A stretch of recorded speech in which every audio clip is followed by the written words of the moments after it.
আছেন মহব্বতে একটু আওয়াজ বলে দেন তো ভাই। ওয়ালাইকুম সালাম বলবেন। আসসালামু আলাইকুম ওয়া রাহমাতুল্লাহি ওয়া বারাকাতুহু।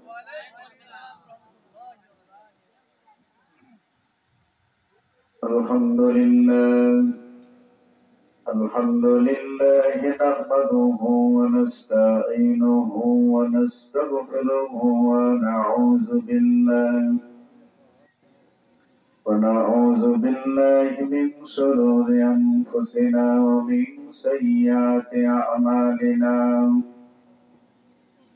من يهد الله فلا مضل له ومن يضلله فلا هادي له ونشهد أن لا إله إلا الله وحده لا شريك له ونشهد أن سيدنا وحبيبنا ومولانا محمدا عبده ورسوله الذي أرسله بالحق بشيرا ونذيرا وداعيا إلى الله بإذنه وسراجا منيرا فقد قال الله تعالى في كلامه المجيد والفرقانه الحميد একটু মহব্বতে সুর মিলাইয়া পড়ুন। আউযু বিল্লাহি মিনাশ শাইতানির রাজিম। রাগ করলেন? একটু মহব্বতে পড়ুন। আউযু বিল্লাহি মিনাশ শাইতানির রাজিম।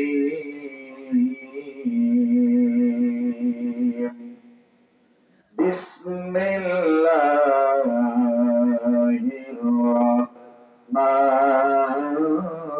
রাহমানির রাহিম। واتلو عليهم نبأ الذي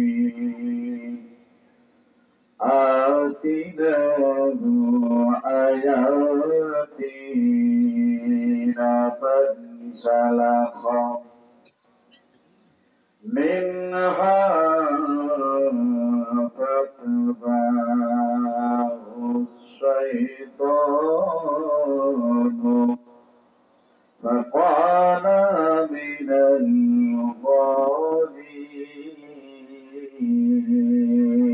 الغاوين ولو شئنا لرفعناه بها ولكننا أخلد إلى الأرض واتبع هواه فمثله كمثل الكلب إن تحمل عليه يلهث أو تتركه يلهث ذلك مثل القوم الذين كذبوا بآياتنا فاقصص القصص لعلهم يتفكرون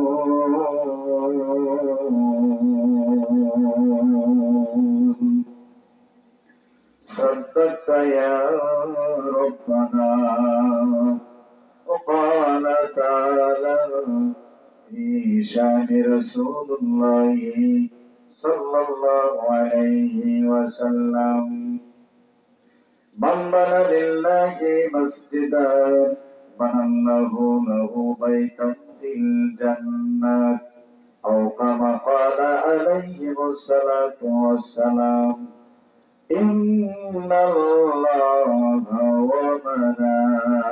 وملائكته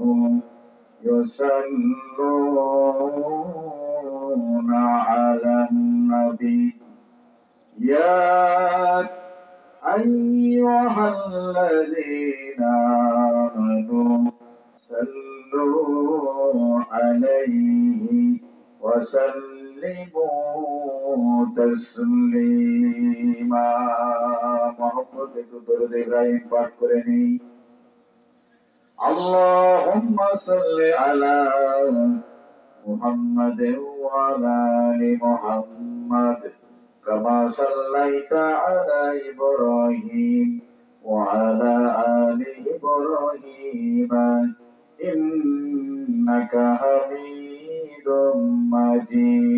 مجيد درود পড়লে গুনাহ হবে নাকি একটু আওয়াজ দেন اللهم بارك على محمد وعلى آل محمد كما باركت على إبراهيم وعلى آل إبراهيم إنك حميد مجيد بولون آمين آتنا في دار دنيا معاشا آتنا في دار عقبانا حشان يا غياث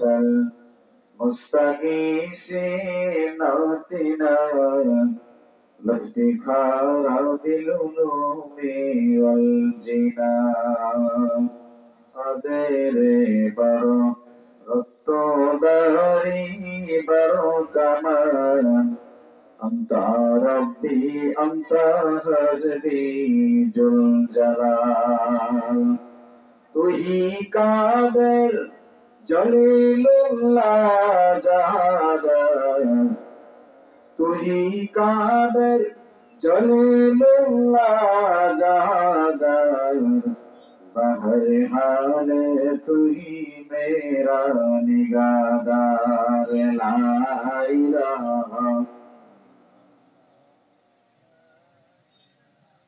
সম্মানিত আমার ভাইরা কষ্ট না নিয়ে একটু আওয়াজ দেন লা ইলাহা সুবহানাল্লাহ ওয়ালহামদুলিল্লাহ লা ইলাহা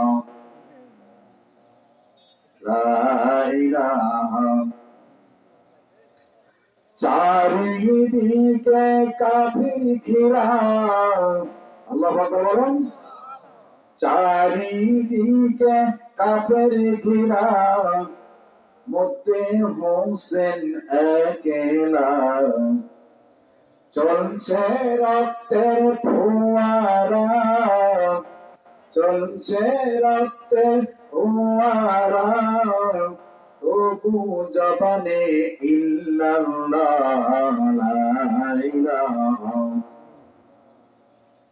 লা ইলাহা এতগুলি মানুষ আওয়াজ কেমন লা ইলাহা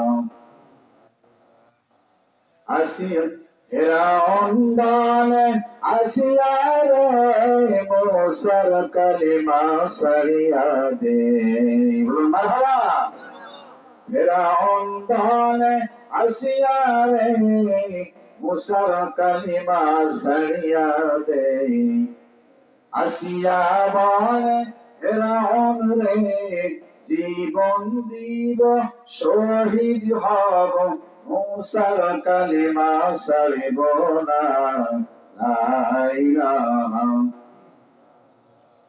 লা ইলাহা একটু মহব্বত করুন লা ইলাহা এই মাহফিলের একটু জোশ পয়দা করতে হবে জিকির দিয়ে লা ইলাহা লা ইলাহা লা ইলাহা ইল্লাল্লাহু মুহাম্মাদুর রাসূলুল্লাহ। বলুন সাল্লাল্লাহু আলাইহি ওয়াসাল্লাম।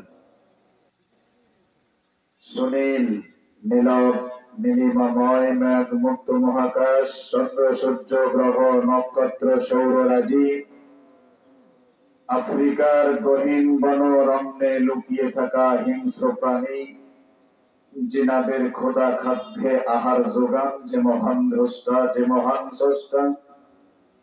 2025 সালে 16 দিবাগত রাত্রি, এপ্রিল মাসের 16 তারিখ, আজকের দিবাগত রাত্রে নওগাঁ জেলাধীন মান্দা থানা অন্তর্গত 3 নম্বর পরানপুর মধ্যপাড়া জামে মসজিদের এই প্রাঙ্গণে আমাদেরকে জান্নাতের মেহমান হিসেবে কবুল করে নিয়ে বসার সুযোগ করে দিয়েছেন। আমরা মুক্ত হস্তে সেই রব্বুল ইজ্জাতুল জালালের প্রতি শুকরিয়া জ্ঞাপন করছি, সকলে পড়ছি আলহামদুলিল্লাহ। আর একটু মহব্বতে জোরে বলুন তো ভাই, আলহামদুলিল্লাহ। এই শব্দটা বলার জন্য পৃথিবীর কেউই কিন্তু খুশি হয়নি। খুশি হয়েছেন কে? আল্লাহ যদি খুশি হয় আর কারো দরকার আছে? দরকার নাই। আমরা বিপদে থাকলে বিপদ থেকে মুক্তি দেওয়ার মতো একজন ক্ষমতা আছেন, তিনি কে? সেই আল্লাহ শুকরিয়া করছি। আমরা এখানে নেকি রোজগারের জন্য এসেছি, আমরা এখানে কল্যাণের জন্য এসেছি। বলুন আল্লাহু আকবার। এই জন্য যতক্ষণ থাকবো একটু মহব্বতে তার দেওয়া জবান দিয়ে তারই শুকরিয়া করতে আমাদের কৃপণতা নাই তো, নাকি বলেন? এই জন্য যে আল্লাহ পাক এ পর্যন্ত সুস্থ রেখেছেন, জোহর নামাজের আগে অর্থাৎ 12টার আগে আযান দেয় নাই। এই মুহূর্তে বলুন তো আকাশের অবস্থা কেমন ছিল? আপনারা ইনশাআল্লাহ বুঝে নিয়েছেন। এই 12টার আগ থেকে শুরু করলে মাগরিবের পূর্ব মুহূর্ত পর্যন্ত কত সময় মনে হচ্ছিল যে এই মাহফিল আজকে আমাদের অনুকূলে আর আসবে না, কিন্তু প্রতিকূলেই চলে যাবে। অনুকূল করে দিয়েছেন তিনি একজনকে। ওই আল্লাহর শুকরিয়া করার দরকার আছে না নাই? ইচ্ছা করলে এই মুহূর্তে তার আসমান থেকে পানি বর্ষণ এখানে পতিত করতে পারে না, পারে না। কিন্তু আল্লাহ যদি ইচ্ছা করেন আজকেও দিব, 1 মাস পরে দিব, এটাও করতে পারেন কি পারে না?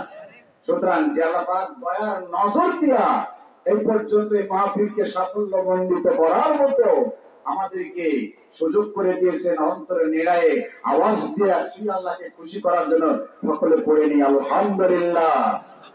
আর আলহামদুলিল্লাহ। দরুদ ও সালাম বর্ষিত হোক সর্বযুগের সর্বকালের শ্রেষ্ঠ মানুষ, যার আগে পিছের সমস্ত গুনাহ খাতা আল্লাহ মাফ করে দিয়েছেন, যিনাকে পাগল বলেও আখ্যায়িত করা হয়েছে, জাদুকর বলে আখ্যায়িত করা হয়েছে। আপনার একটা আওয়াজ দেন মধ্য মুজাহিদের মতো, বিশ্ব নবীজি কি পাগল? বলছেন না কেন? যেরকম পাগল। তিনি কি জাদুকর? তিনি তো জাদুকর নন। তিনি কি কবি? কবিও নন। ভাইরা আমার, এমন শ্রেষ্ঠ মানুষের আগের পিছের সমস্ত গুনাহ খাতা মাফ, তারপরেও তিনি দিনরাত 24 ঘন্টায় আল্লাহর দরবারে 70 বার তওবা করে। আল্লাহু আকবার। ওই তওবা করার দরকার আমাদের আছে না নাই? তওবা ছাড়া আমাদের জীবনের গুনাহ মাফ হবে কি? গুনাহ করেছি, সুযোগ আছে ক্ষমা করবে, তবে খাঁটি তওবা করতে হবে। ইয়া আইয়ুহাল্লাযীনা আমানু তুবু ইলাল্লাহ তাওবাতান নাসুহা। আল্লাহু আকবার। ঈমানদারদেরকে আল্লাহ রাখতে বললেন, তোমরা তওবা করো, খাঁটি তওবা। এই তওবা যদি তোমরা খাঁটি করতে পারো, আমি আল্লাহ রব্বুল আলামিন তোমাদের জীবনের গুনাহ মাফ করে দিব। সুবহানাল্লাহ। সম্মানিত আমার ভাইরা, কথা প্রসঙ্গে যখন তওবার বিষয়টা চলে আসলো, এই তোবার ব্যাপারে একটু দৃষ্টান্ত আপনাদের দৃষ্টি গোচরে আমি অবহিত করতে চাই। আপনারা কি বেজার হবেন নাকি ভাই? বলেন খুশি না বেজার? আল্লাহ রাব্বুল আলামিন কি সুন্দর অফার দিয়ে দিলেন। এই পৃথিবীর এই জমিনে মদিনা মুনাওয়ারায় আল্লাহ পাকের বান্দা যিনি দ্বিতীয় খলিফা ওমর ফারুক, আল্লাহু আকবার, ওনার শাসন আমলে উনি যখন বাড়ি থেকে বের হয়েছেন, পথে ভ্রমণ করবেন, কিছু দূর চলে যাচ্ছেন, যেতে লাগিয়া দেখলেন একটা যুবক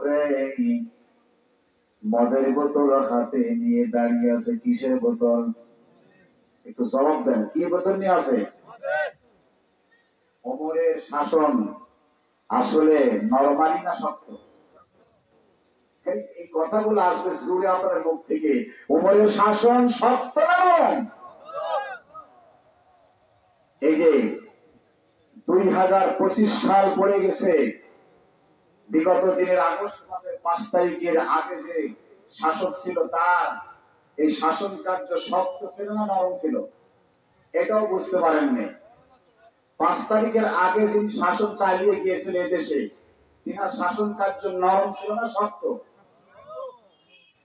খুবই শক্ত।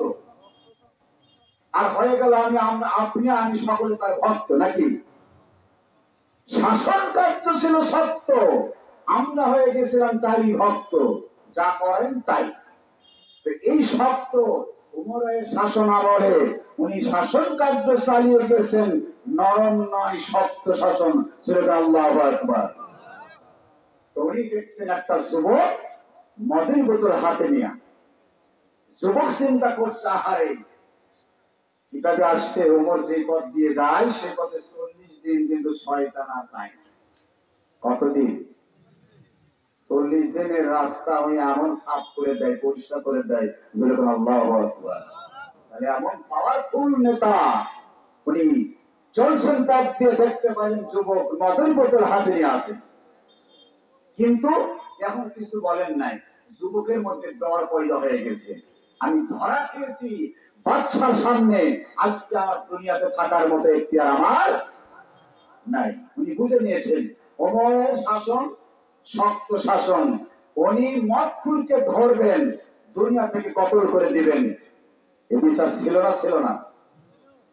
ভাইরা আমার, ভাইরা আমার, আমিরুল মুমিনিন হযরত ওমর দেখতে পাইলেন যুবক মদের বোতল হাতে নিয়ে আসেন, কিন্তু কিছু বলেন নাই।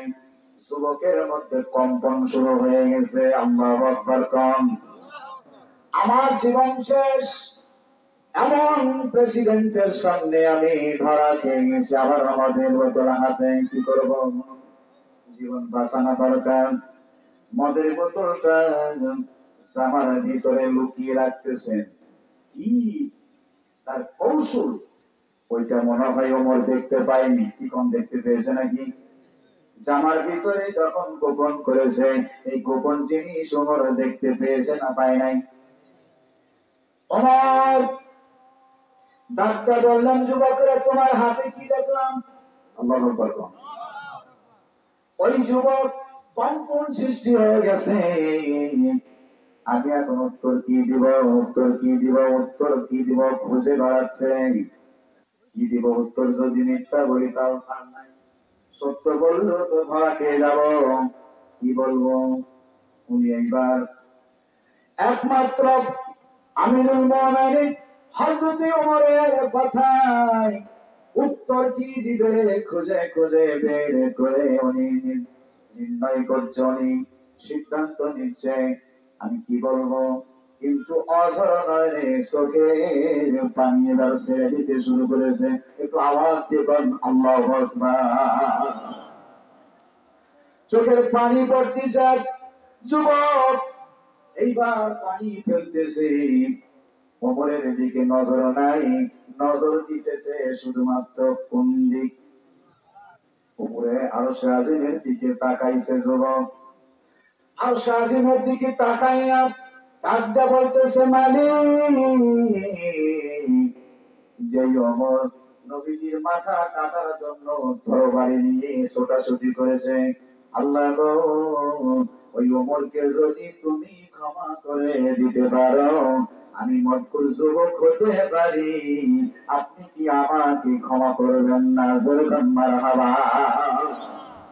গলা কাটার জন্য ওমরকে যদি ক্ষমা করে দিতে পারো, আর সে আমি তো ওমর, আমি তো যুবক, আমাকে কি ক্ষমা করতে পারেন না আল্লাহ?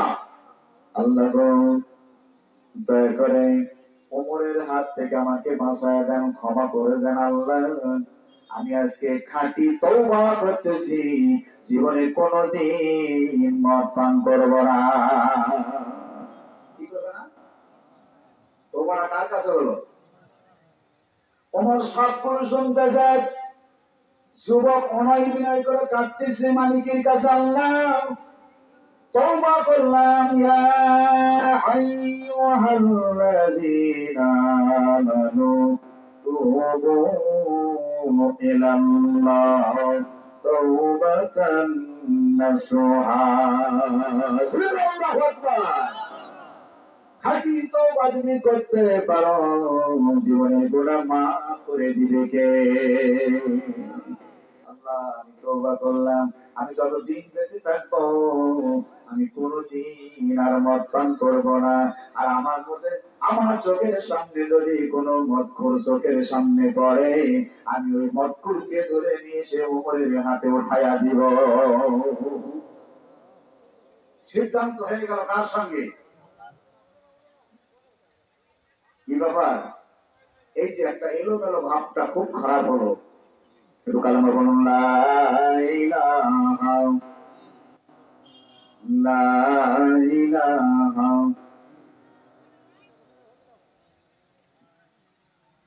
লা ইলাহা ইল্লাল্লাহু মুহাম্মাদুর রাসূলুল্লাহ। বলুন সাল্লাল্লাহু আলাইহি ওয়াসাল্লাম। আমার ভাইরা, আমিরুল মুমিনিন ওমর ধমক দিতে, এই যুবক, আমি তোমাকে প্রশ্ন করেছি, তুমি বলো তোমার হাতে ওইটা কি? তুমি শুধুমাত্র আমার দিকে নজর না দিয়া তুমি নজর দিয়ে চোখের পানি ফেলতেছো, আমি দেখতেছি। তুমি বলো তোমার হাতে দেখলাম কি? যুবক এইবার থরথর করে কাঁপে, চোখের পানি ফেলার পরে আমি মুমিন, আমার হাতে আছে সিরকার বোতল। জোরে জোরে কন্যা মারহাবা। আমার হাতে আছে সাদা দুধের বোতল। আপনারা একটু বলুন তো দেখি, হাতে কি দুধের বোতল না মদের বোতল? এই কথা আসছে কেন রে ভাই? দুধের বোতল না মদের বোতল? এখন যুবক কি বলল? দুধের বোতল। ওই মদের বোতল দুধে পরিণত কেমনি ভাবে হবে? আমার আল্লাহর ক্ষমতা আছে না নাই? দেখি কি বলা যায়। আমিরুল মুমিনিন ধমক দিয়ে বললেন, যুবক রে, তোমার হাতে কি দেখলাম? তুমি সত্য করে বলো। আমার ডাক্তার বললেন, আমার হাতে আছে দুধের বোতল। ওমর জানে তো আসলে মদের বোতল। কেন দুধের বোতল বলতে যে এত ছাড় হবে না? সঙ্গে সঙ্গে, এই যুবক, তোমার হাতে এই বোতলই থাক না কেন, আমার চোখের সামনে তুমি বের করে দেখাও, সত্যি সত্যি তুমি সত্য বলছো না মিথ্যা বলছো? ভাইরা আমার, মায়েরা আমার, আল্লাহর কাছে তওবাতুন নাসুহাটা এত কবুল হয়ে গেছে। ওই জমিনের মধ্যে ওই শপথ করেছে কার কাছে? আল্লাহর কাছে শপথ করেছে, জীবনে কোনোদিন মদ পান করবো না। আল্লাহ, তুমি আমাকে ওমরের হাত থেকে বাঁচাও। দোয়া কবুল হয়ে গেছে, আল্লাহ পাকের তওবা কবুল হয়ে গেছে। ওই আল্লাহ রব্বুল আলামিন দুধের ওই মদের বোতলটাকে মিনিটের মধ্যে, সেকেন্ডের মধ্যে একবারে সাদা দুধে পরিণত করে দিয়েছে। সাদা দুধে পরিণত করে দিয়েছে। জোরে জোরে কন্যা আল্লাহু আকবার। আজকাল যুবক যদি তওবা করে, মদের বোতল দুধ করে দিতে পারে আপনার আমার জীবন। গুনাহ নাই এমন ব্যক্তি এখানে আসি নাকি? গুনাহ আছে তো ইনশাআল্লাহ, ছোট বড় যে কোনো হোক, আমাদের সকলের জন্য গুনাহ খাতা কিন্তু অবধারিত আছে। এটা ক্ষমার জন্য কার কাছে তওবা করা লাগবে? আল্লাহর কাছে। ওই আল্লাহ পাক আমাদেরকে সুযোগ দিয়ে নাই বান্দা, এই জান্নাতের বাগানে বস, আমি আল্লাহর কোরআন শোনো এবং আমার নবীর হাদিস শ্রবণ করো। তোমার জীবনটা ফিরিয়ে নিয়ে আসতে যদি পারো, আমি আল্লাহ তোমাদেরকে জান্নাতুল ফেরদাউসের মেহমান বানায়া দিব। জোরে জোরে কান্না আল্লাহু আকবার। আমি আপনাদের মাঝে এই বিষয়ে আলোচনা করার ইচ্ছা করছিলাম না, কিন্তু প্রথম স্টেজে যখন তোমার বিষয়টা চলে আসলো, তখন আমার এই ঘটনাটা মনে পড়ে গেল বলে আপনাদের সামনে আমি উপহার দিয়ে দিলাম। আপনারা খুশি হলেন না বেজার? তাহলে তওবা করে আমার মনটাকে ঘুরিয়ে আনা দরকার। আল্লাহু আকবার। কুরআনুল কারীম সূরাতুল আ'রাফ, কোন সূরা? সূরাতুল আ'রাফ। আ'রাফ শব্দের অর্থ হলো উঁচু স্থান সমূহ। জোরে কান মারহাবা। নিচু স্থান নয়, উঁচু স্থানের কথা বলা হয়েছে। এই সূরাটির মধ্যে 206টা আয়াত আছে। কয়টা আয়াত? 206টা আয়াত। এর মধ্যে আমি আপনাদের সামনে তেলাওয়াত করেছি দুইটা মাত্র আয়াত। কয়টা বললাম? দুইটা আয়াত। 175 নম্বর আয়াত, 176 নম্বর আয়াত। ওই আয়াতে কারিমার মধ্যে আমার আল্লাহ কি ব্যাখ্যা করলেন একটু আপনাদের মাঝে বোঝাতে চাই। একটু আমার সঙ্গে সকলে সুর মিলাইয়া পড়ুন। আউযু বিল্লাহি মিনাশ শাইতানির রাজীম। আল্লাহু আকবার।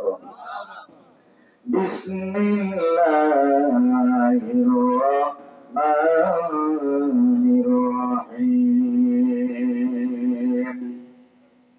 واتلو عليهم نبأ الذي آتيناه آياتنا فانسلخ منها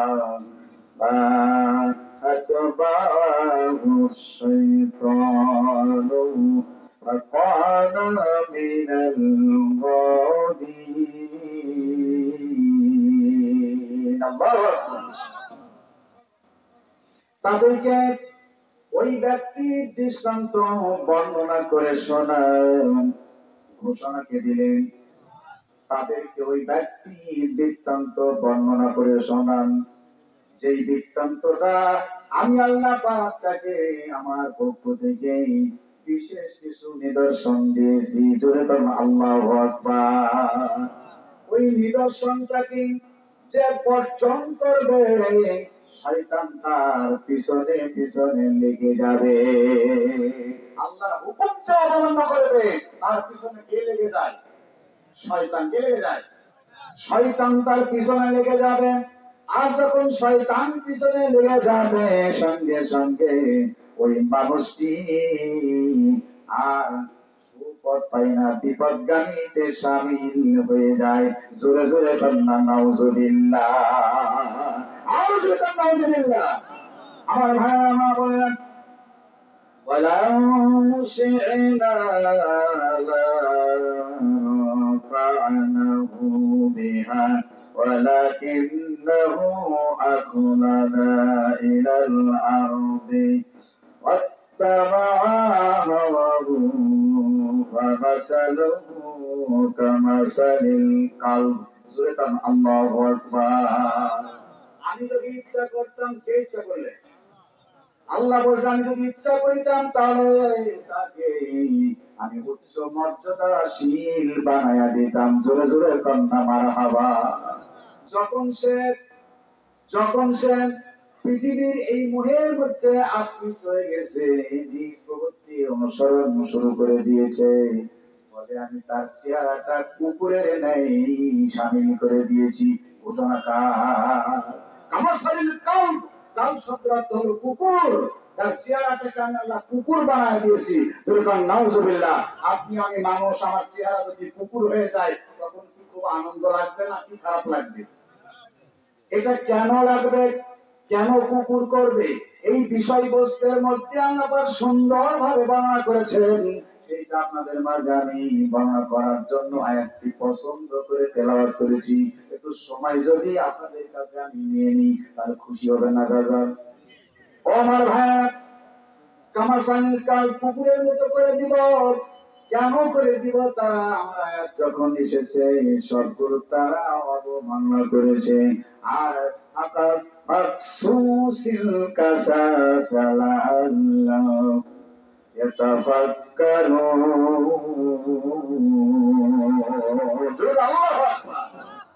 আর এই দৃষ্টান্তগুলো বর্ণনা করতে থাকো, হয়তো বা তারা চিন্তা ভাবনা করিয়া দেখবে। জোরে জোরে কন্যা মারহাবা। সমাজ আমার ভাই, আপনাদের মাঝে আমি বলতে চাই, এই আয়াতে কারিমার তর্জমার যে বিষয়বস্তু ব্যাখ্যা রয়েছে, বক্তব্যের হেডলাইন হবে লোভে পাপ, পাপে মৃত্যু। জোরে কন্যা নাউজুবিল্লাহ। লোভে পাপ, পাপে মৃত্যু। লোভে পড়ছে বলেই আজকে তার চেহারাটা আল্লাহ কি বানায় দিল? বলেন বলেন, কুকুর বানায় দিল। তাহলে লোভের মধ্যে থাকা যাবে না, পাপের মধ্যে থাকা যাবে। পাপ হলেই আমরা কিন্তু ধ্বংস হয়ে যাব। আমার ভাইয়েরা, আমি আপনাদের মাঝে এই আয়াতটা খুব স্পষ্ট ভাবে সহজ ভাষায় বুঝিয়ে দিতে চাই। যিনি লোভ করেছেন তিনি বা কে, আর তার চরিত্রের মধ্যে কি গাফলতি হলো, কি ঘাটতি হলো, সেই কারণে আল্লাহ কুকুর বানায় দিতে বাধ্য হয়ে গেল। আমি আপনাদের মাঝে পরিষ্কার ভাবে এটা হয়তো নির্ণয় করতে পারবা, বলতে পারবো না, কারণ আমাকে বারবার কিন্তু তাগাদা দেওয়া হচ্ছে। আপনারা বুঝে নিয়েছেন আজকে আবহাওয়ার অনুকূল প্রতিকূল, জোরে কম মার খাবার, তাই আপনারা রাগ করবেন নাকি? তবে একটা দৃষ্টান্ত দিয়ে নিতেই হয়, যেহেতু আমি হাদিসের একটা অংশ পড়েছি কি, মান বানা লিল্লাহি মাসজিদান বানাল্লাহু লাহু বাইতান ফিল জান্নাহ। খুব চমকপ্রদ ঘটনা আছে কিন্তু এই আয়াতটির মধ্যে। সময় তো আমার ভাইরা, মা বোনেরা, দুনিয়াতে যে একটা মসজিদ নির্মাণ করবে, আল্লাহ রাব্বুল আলামিন জান্নাতের মধ্যে একটা তার সুন্দর একটা বাসা বানায় দিবে। জোরে জোরে কন্যা মারহাবা। বৃদ্ধা মহিলা ছেলে মেয়েদের জন্য মেশিন থেকে গম ভাঙ্গায় আটা নিয়ে যাচ্ছেন বাড়িতে। যাওয়ার সময় মাথা করে পাত্রে ধরে আটা নিয়ে যাচ্ছেন বৃদ্ধা মহিলা।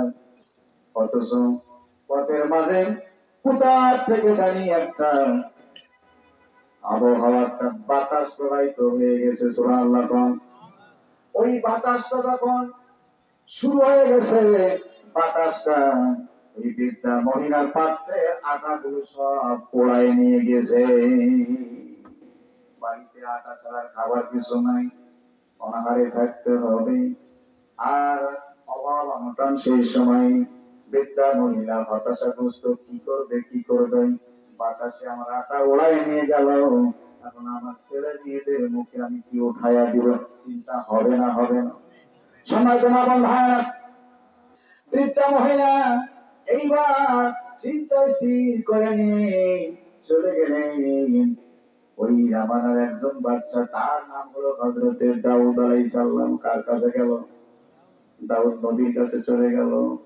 বাচ্চা নামদার, আমি মেশিন থেকে গম ভাঙ্গায় আটা নিয়ে বাড়িতে যাওয়া পথে বাতাসে আমার পাত্র থেকে আটা উড়িয়ে নিয়ে গেছে, আমার ছেলে মেয়েদের খাবার ব্যবস্থা আমার শেষ হয়ে গেছে, আমি কিভাবে আমার ছেলে মেয়েদের মুখে আহার তুলে দিব? আপনি দয়া করে আমাকে ওই বাতাস থেকে আটা আনায়ন করে দাও। জোরে জোরে কন্যা আল্লাহু আকবার। দাবিটা আসলে কি গ্রহণযোগ্য কিনা?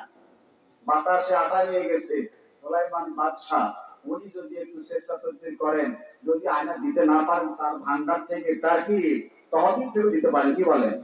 ভাইরা আমার, ভাইরা আমার, বাদশাহ এবার কি করলেন?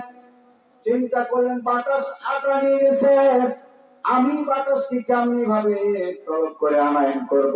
না না না, বুড়িমা ঠিক আছে, তুমি যখন বা আটার আবদার করেছো, আমি আমার ভান্ডার থেকে তোমাকে একটু আটা দিয়ে দিতেছি। জোরে জোরে কন্যা মারহাবা। ওই আটা যখন দিয়ে দেওয়া হলো, পাত্র করে আটা নিয়ে বুড়িমা রওনা দিয়ে দিল। পথের মাঝে একজন যুবকের সঙ্গে সাক্ষাৎ হয়ে গেল। যুবক ডাক দেয়া বলল, বুড়িমা কোথায় গিয়েছিলেন? বুড়িমা জীবনের ঘটনাটা খুলে বললেন। যুবক ডাক দেয়া বললেন, বুড়িমা, এমন বাচ্চার দরবারে তুমি কিছু বিচার নেওয়ার জন্য যাও। বুড়িমা, আমি বলতেছি সেখানে আবার ঘুরে যাও, ফিরে যাও, গিয়া বলো আমি আটা চাই না, আমি বাতাসের বিচার চাই। আল্লাহু আকবার। বাতাসের বিচার করা যাবে? বিচার করা যাবে? বাতাসের বিচার চাই। ওই বুড়িমা যুবকের কথা শুনে এইবার বাচ্চার দরবারে আবার হাজির। বাচ্চা মনে মনে ভাবতেছে ব্যাপারটা কি, বুড়িমাকে খুশি করে পাঠায় দিলাম, আবার কেন ফিরে আসে? জিজ্ঞাসা করলেন, বুড়িমা কি হয়েছে, তুমি ফিরে আসলে কেন? তোমাকে কে ফিরাই দিয়েছে? বুড়িমা ডাক্তার বললেন, পথের মাঝে দেখা হয়েছে একজন যুবকের, সে আমাকে ফিরিয়ে দিয়েছে। বলতে না বলতে ওই যুবক চলে এসেছে। আল্লাহু আকবার। ওই যুবক আর কেউ নয়, আর কেউ নয়, হযরত দাউদ নবীর ছেলে সুলাইমান। জোরে জোরে বলুন মারহাবা। সুলাইমানের আব্বা এতিম অসহায় বলে নাকি আপনি বিচার করেন নাই? যেহেতু এই পৃথিবীর সকল কিছুর ভাষা, সকল কিছুর উৎস হিসাবে অর্থাৎ ক্ষমতা আপনাকে অনেক আল্লাহ দিয়েছে, মানুষের সেবার জন্য আপনাকে প্রতিনিধিত্ব দান করেছে। আর আল্লাহ পাকের কাছে আপনি আবদার করুন, ইনশাআল্লাহ বাতাস আপনার কাছে চলে আসবে। সুবহানাল্লাহ। আপনি বিচার যদি না করে দেন, তাহলে আসরের ময়দানে আপনাকে ধরা খেতে হবে। দাউদ নবীর মাথার মধ্যে কথাটা সুন্দরভাবে কাজ করেছে। এইবার সুলাইমান আলাইহিস সালাম এই কথা শুনে নিজের সন্তান যখন পথ দেখিয়ে দিয়েছে, আল্লাহর কাছে প্রার্থনা করে, আব্বা নিশ্চিত বাতাস আপনার কথার মতো ইনশাআল্লাহ চলে আসবে, বিচার করে দেবেন আপনি। আল্লাহু আকবার। এইবার যখন উনি আবেদন করেছে, বাতাস ইনশাআল্লাহ চলে এসেছে। বাতাসকে জিজ্ঞাসা করলেন, বাতাস রে বলো বলো দেখি, এই বুড়িমার আটা কেন ওড়ায় নিয়ে গেছো? বাতাস জবাব দিতে পারে কি পারে না? বাতাস জবাব দিতেছে, বাদশা নামদার, সত্যি সত্যি আমরা নিজ সত্যি নিজ ইচ্ছায় এইটা কাজ করি নাই। সমুদ্র পাড়ি দিতে একটা জাহাজ, ওই জাহাজ অনেক নাবিক ছিল। পাড়ি দিতে গিয়া ওই জাহাজের নিচের তক্তাটা ভেঙে গিয়েছিল, ছিদ্র হয়ে গিয়েছিল। এখন জাহাজটা ডুবে যাওয়ার আশঙ্কা হচ্ছে। ওই আশঙ্কাতে বাঁচার জন্য, বিপদ থেকে জীবন বাঁচানোর জন্য জাহাজ ভর্তি যত নাবিক ছিল সবগুলো নিয়োগ করে ফেললো। এই নাম মানবের নিয়ত, আজকে যদি এই বিপদ থেকে বাঁচতে পারি, এই সাগর থেকে যদি আমাদের জীবন বাঁচে, তাহলে আমাদের জাহাজের মধ্যে যত মালামাল আছে আমরা কিনারে গেলে মালগুলো আল্লাহ রাস্তায় দান করে দিব, আল্লাহ রাস্তায় দান করে দিব। নিয়ত ঠিক হয়ে গেল, কবুল হয়ে গেল। আল্লাহু আকবার। বাতাস বললেন, ও বাচ্চা নামদার, ওই নাবিকদের দোয়া আল্লাহ কবুল করে নিয়েছেন, আমাদের অর্ডার করেছেন, বাতাস হয়ে যা যা। কোথায় যাবে? ওই যে জাহাজের নাবিকেরা আবদার করেছে আমার কাছে, নৌকার তক্তা ছিদ্র হয়ে গেছে, ছিদ্র বন্ধ করার জন্য কোথায় তোমরা আটা পাইবে? এই আটাটা নিয়ে আসিয়া ওই নৌকার ছিদ্রটা বন্ধ করিয়া দাও। জোরে জোরে কন্যা মারহাবা। ও বাচ্চা নামদার, আমরা বাতাস কোরআন দিয়ে যাচ্ছিলাম, এমন সময় দেখলাম পরিবার মাথার উপরে পাত্রে অনেকগুলি আটা।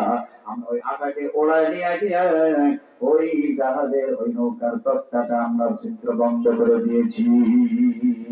আর নৌকাটা আস্তে আস্তে আস্তে আস্তে কিনারে লেগে গেছে। নাবিকেরা নিয়োগ করেছে কার কাছে? জোরে বলেন। আল্লাহর কাছে নিয়ত করেছে, এইবার নিয়তের কিন্তু প্রতিশ্রুতি, ওয়াদা কিন্তু ভঙ্গ করবে না। ওয়াদা পূর্ণ করার জন্য সেই জামানার নবী দাউদের কাছে চলে গিয়েছেন, আমরা মালামাল নিয়ত করেছি, বিপদে পড়েছি, আমরা আল্লাহ রাস্তায় দিতে চেয়েছি, মালগুলো আপনি বিতরণ করে দেন। সুবহানাল্লাহ কোন আল্লাহ আছে না নাই?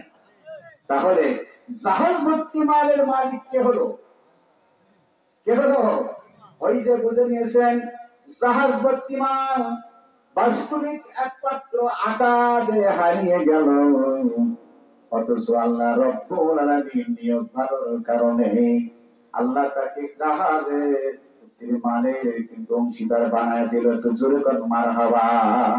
আজকে আমরা যদি আল্লাহ রাস্তায় আমার ঘরের জন্য যদি 1 মণ 2 মণ ধান, আমরা 1000 টাকা 2000 টাকা আমরা জমিও যদি দিতে পারি ইনশাআল্লাহ, এগুলোর বদলে আল্লাহ আমাদের গৃহে আল্লাহ পাক আমাদের গোলা ভর্তি ধানের ব্যবস্থা করে দেওয়ার ক্ষমতা আছে না নাই? এই জন্য কোন ভাই আছেন, কোন মা বোন আছেন, আসুন জলদি করে চলে আসুন। যে ওয়াজটা আপনাদের মাঝে আমি পড়া দেওয়ার জন্য উঠেছিলাম, আমার খুব দীর্ঘাত, আপনাদের মাঝে আমি সেইটার দিকে যেতে পারছি না, যেহেতু আকাশের কারণে আদায়ের দিকে যেতে হচ্ছে, তার জন্য মন খারাপ করবেন না। আমার যখন এই ওয়াজ ময়দানে আসার জন্য আমি প্রস্তুতি নিচ্ছিলাম, এমন সময় একজন ভাই আমাকে ডাক দিয়ে বললেন, ভাই যান, আমার পক্ষ থেকে 1000 টাকা নিয়ে যান। আর একজন ভাই আমার 200 টাকা দিল দান, তাদের দানটা তো আগে ঘোষণা দেওয়া দরকার। জোরে আল্লাহু আকবার। ও মা বোনরে, জলদি করে, নিশ্চিত আপনারা মুক্ত আছে। এইবার কোরআনপুর মধ্যপাড়ায় মসজিদের আল যারা আছেন দান করবেন, এই দান কোনদিন নষ্ট হবে না, এই দান সবকে জারিয়ে যাবে, আপনার পরপারে ফায়দা হাসিল করা হয়েছিল। আল্লাহুম্মা আমিন। প্রথমে যিনি আমাকে দান দিয়েছেন 1000 টাকা, উনি দক্ষিণ কোরআনপুর আমার সত্যি বড় ভাই অজিমউদ্দিন সরদার, ইদামে দুবাসের সরকার, নগদে 1000 টাকা। জোরে জোরে কোন মারহাবা।